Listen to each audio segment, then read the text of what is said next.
ভাবুন তো, একজন ভারতীয় ঋষি যার হাতের কাজ 2600 বছর আগেও মানুষকে নতুন জীবন দিত।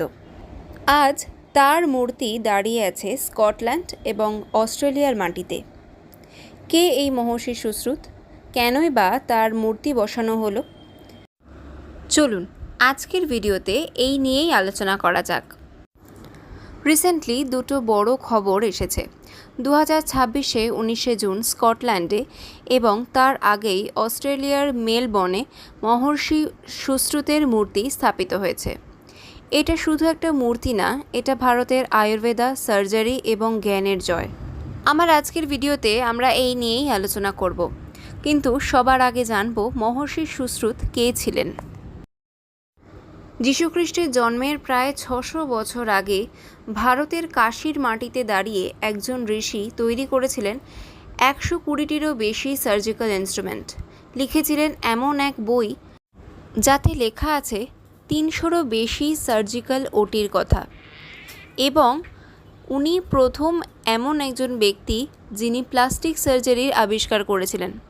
হ্যাঁ, ঠিকই শুনছেন, নোজ রিকনস্ট্রাকশন বা রাইনোপ্লাস্টি প্রথম মহর্ষি সুশ্রুতি করেছিলেন। চেহারা কেটে নাক তৈরি করা। উনি বলেছিলেন ডক্টরের হাত, চোখ এবং মন তিনটেই স্থির থাকা দরকার। আজকের মডার্ন সার্জারিও তার প্রিন্সিপাল ফলো করে। তার লেখা বই সুশ্রুত সংহিতা শুধু একটা বই না, এটা বিশ্বের প্রথম সার্জিক্যাল ম্যানুয়ালগুলোর মধ্যে একটি। আর সবথেকে বড় ব্যাপার কি জানেন? এই বইটা শুধু সংস্কৃততে আটকে নেই। Arabic, Persian, Tibetan, English, Hindi, Bengali সহ 20টারও বেশি ভাষায় সুশ্রুত সংহিতা অনুবাদিত হয়েছে। মানে 2600 বছর আগে এক ভারতীয় ঋষির লেখা বই আজ সমগ্র পৃথিবীর সার্জনরা ফলো করেন। তাই বোধহয় ওনাকে বলা হয় দ্য ফাদার অফ সার্জারি। এবার আসি কোথায় মহর্ষি সুশ্রুতের এই মূর্তি স্থাপিত হলো। প্রথমে আসি অস্ট্রেলিয়াতে। Royal Australian college of surgeons মেলবর্নে প্রথম মহর্ষি সুশ্রুতের মূর্তি স্থাপিত হয়। এটি মহর্ষির একটি স্থায়ী মূর্তি যা মার্বেল পাথর দিয়ে তৈরি। এটা বেশ অনেক দিন আগেই বসানো হয়েছে এবং রিসেন্টলি স্কটল্যান্ডে 19শে জুন 2026-এ রয়্যাল কলেজ অফ সার্জন এডিনবার্গে প্লে ফেয়ার অডিটোরিয়ামে 90 কেজি ওজনের ব্রঞ্জের একটা বিশাল মূর্তি আনভেল করা হয়েছে। এই কলেজটা 1505 সালে তৈরি। বিশ্বের সবচেয়ে পুরনো সার্জিক্যাল ইনস্টিটিউশনগুলির মধ্যে এটি একটি। মূর্তিটা তৈরি করেছে তামিলনাড়ুর স্বামীমালাইয়ের শিল্পীরা। ডোনেট করেছে ইউকে বেসড সার্জন প্রফেসর চন্দ্র চেরুভু আর চেরুভু ফ্যামিলি ফাউন্ডেশন।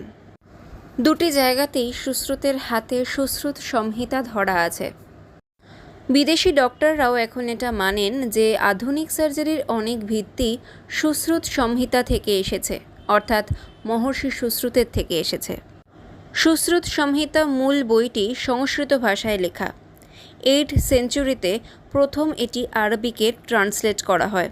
নাম দেওয়া হয় কিতাবি সুশ্রুত। এরপর পার্সিয়ানে, টিবেটিয়ানে এবং 19th সেঞ্চুরিতে প্রথম ইংলিশে। এরপর Hindi, Bengali, Gujarati, Marathi, German, French সহ আরও 20টি ভাষায় ট্রান্সলেট করা হয় এই বইটি। দেখুন, যখন একজন ভারতীয় ঋষির মূর্তি বিদেশের মাটিতে বসে, তার মানে হলো পৃথিবী আমাদের জ্ঞানকে রেসপেক্ট করে। প্রথমবার কোনো নন ওয়েস্টার্ন চিকিৎসককে বিশ্বের টপ সার্জিক্যাল কলেজে এইভাবে সম্মান দেওয়া হলো। এটা আমাদের নতুন জেনারেশনকে এটা মনে করিয়ে দেয় আমাদের শিকড় কতটা গভীর। মেডিকেল স্টুডেন্টরা যখন মহর্ষি সুশ্রুতের নাম শুনবেন, তখন তারা বুঝবেন আমাদের দেশে বহু আগেই বিজ্ঞান ছিল।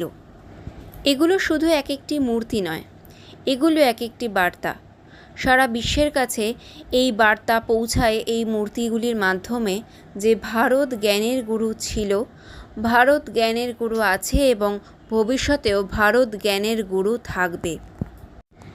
আজ সমগ্র বিশ্ব আমাদের কালচার, আমাদের জ্ঞান, আমাদের শিক্ষা এবং ভারতীয় হিসাবে আমাদের সব কিছুকে সম্মান জানাচ্ছে। কিন্তু দুঃখের বিষয় একটাই, আমরা ভারতীয়রাই নিজেদের মর্ম বুঝি না।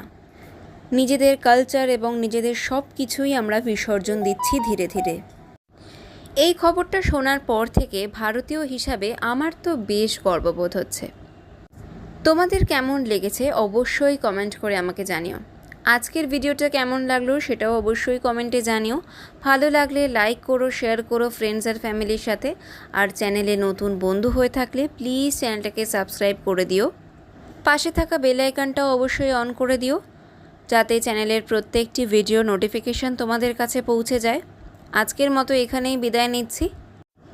নতুন ভিডিও নিয়ে আবার খুব তাড়াতাড়ি দেখা হবে। জয় হিন্দ, জয় ভারত।